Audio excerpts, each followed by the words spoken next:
Welcome to exams course where today we are going to cover solution of Nina and the baby sparrows exercise work. आज के video में हमने जो story पढ़ी थी chapter number 2 की क्लास 3 की एनसीईआरटी मैरीगोल्ड बुक की Nina and the baby sparrows उसके एक्सरसाइज वर्क को हम कवर करने वाले हैं जो कि एनसीईआरटी में दिया गया है.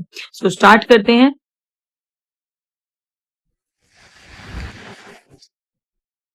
The first word is market. तो मार्केट जो है वो बाजार कहलाता है. A place where people buy and sell things. So वो जगह जहां पर लोग सामान खरीदते हैं और बेचते हैं वो मार्केट कहलाता है यानी कि बाजार. Next word is bother. Bother means परेशान, disturb. Next word is problem. Problem यानी कि कोई समस्या. A thing that is difficult to deal. एक ऐसी चीज जिसे बहुत मुश्किल से डील किया जाता है, बहुत मुश्किल से हल किया जाता है. सो वो समस्या होती है. सो प्रॉब्लम मीन्स समस्या. ड्रेस. ड्रेस का मतलब पोशाक होता है. A piece of clothing worn by someone. किसी के द्वारा पहना गया कोई वस्त्र जो होता है वो ड्रेस कहलाता है. अपसेट. अपसेट मतलब किसी को वरी करना, चिंतित करना. To make somebody worry. जब कोई अपसेट हो जाता है तो वो चिंतित रहता है. सो अपसेट मीन्स चिंतित होना. रिमूव. रिमूव का मतलब होता है हटाना. टू टेक ऑफ और टेक अवे. वेडिंग. वेडिंग का मतलब मैरिज होता है. Next word is lovely. Lovely का मतलब अट्रैक्टिव, जिसे देखकर कोई आकर्षित हो जाए. So lovely means attractive. Plum. Plump मतलब जिसका शरीर हरा भरा होता है, थोड़ा मोटा ताजा होता है. तो plump means pleasantly fat. Okay. So ये कुछ वर्ड्स हैं जो आपके एनसीईआरटी की बुक में दिए गए हैं. मार्केट बाजार, बॉदर परेशान, प्रॉब्लम समस्या, ड्रेस पोशाक, अपसेट चिंतित होना, रिमूव हटाना, वेडिंग मतलब शादी, लवली मतलब बहुत प्यारा, प्लम्प मतलब हरा भरा जो मोटा ताजा होता है. Now next exercise is reading is fun. यहाँ पर आपको कुछ क्वेश्चंस दिए गए हैं और उनके आपको आंसर्स बताने हैं. So first question is why was there great joy in Nina's house. Nina के घर में क्यों खुशी का माहौल था. सो हम जानते हैं कि नीना के घर में खुशी का माहौल इसलिए था क्योंकि उनके आंट की मैरिज होने जा रही थी. So there was great joy in Nina's house. ये आपका क्वेश्चन में से आएगा because Nina's aunt was getting married. क्योंकि नीना की आंट की शादी होने वाली थी इसलिए नीना के घर में खुशी का माहौल था. The next question is why was Nina worried? Neena क्यों चिंतित थी, क्या परेशानी थी उसे, वो क्यों worried थी. So answer is Nina was worried. Neena चिंतित थी because there were two baby sparrows in her room. क्योंकि उसके रूम में दो बेबी स्पैरोज थे. If the house was locked, अगर हाउस बंद हो जाता, वो शादी पर जाते और हाउस बंद हो जाता, पापा and mama sparrow would not be able to feed their babies. तो जो मम्मा और पापा स्पैरो हैं वो अपने बेबीज को फीड नहीं करा पाते अगर हाउस लॉक हो जाता. तो इसी बात को लेकर के वो चिंतित थी. I repeat answer. Nina was worried because there were two baby sparrows in her room. If the house was locked, Papa and Mama Sparrow would not be able to feed their babies. Question number 3. What did mother suggest? So mother ने क्या suggest किया, यानी कि जो नीना की problem थी उसके लिए मदर ने क्या उपाय सुझाया.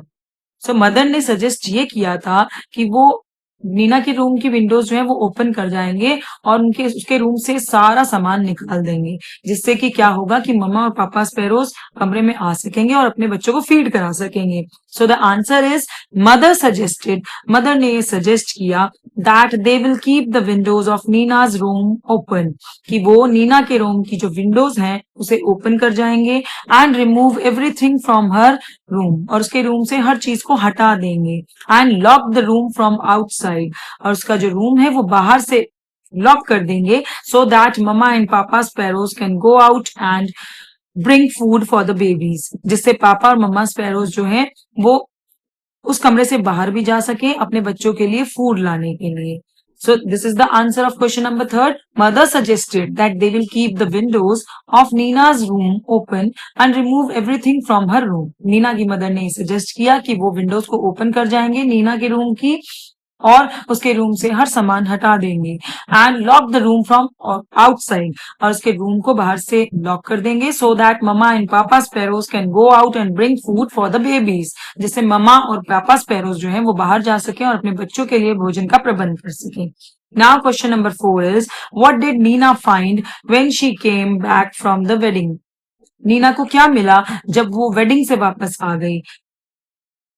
सो जैसे कि हम जानते हैं as the story we have read कि जब नीना वापस आती है तो उसे जो छोटे और मोटे ताजे जो स्पैरोज हैं वो उसके रूम में फ्लाई करते हुए दिखाई देते हैं। So when Nina came back she saw two plump little sparrows flying all over the room. तो जब नीना वापस आती है वेडिंग से वो देखती है कि दो प्लम्प लिटिल स्पैरोज जो हैं वो उसके रूम में फ्लाई कर रहे हैं।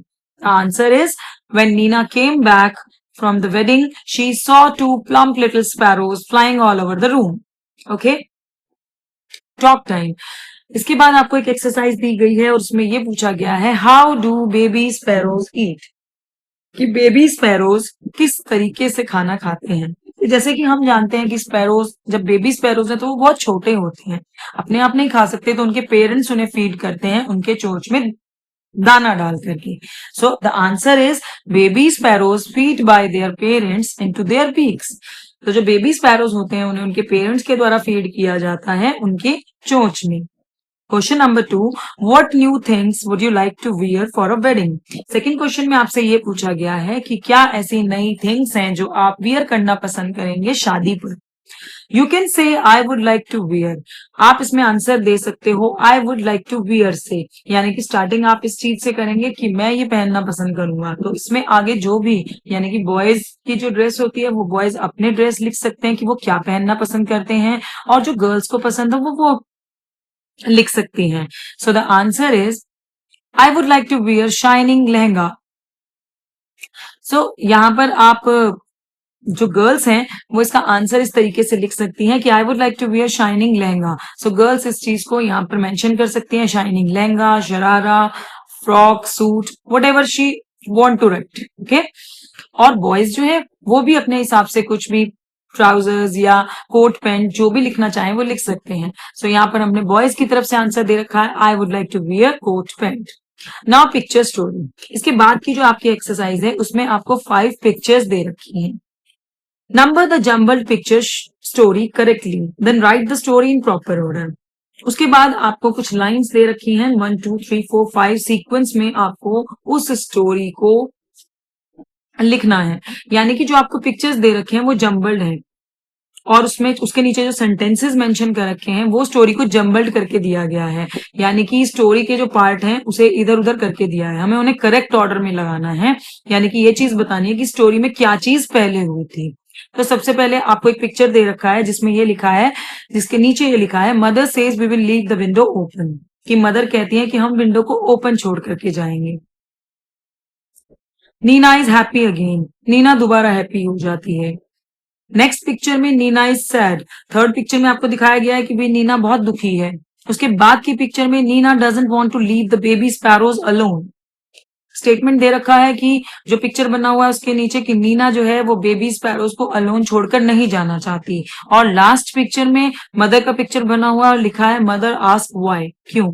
सो यहाँ पर ये स्टोरी के जो पार्ट हैं वो इधर उधर करके दे दिए गए हैं, तो सबसे पहले हमें ये देखना है कि पहले क्या चीज आएगी। सो जैसे कि हमने स्टोरी में पढ़ा है कि सबसे पहले नीना जो है वो सैड थी, ठीक है। सो नीना इज सैड, ये पहला सेंटेंस आपका आएगा कि नीना हमें दुखी दिखाई दे रही है।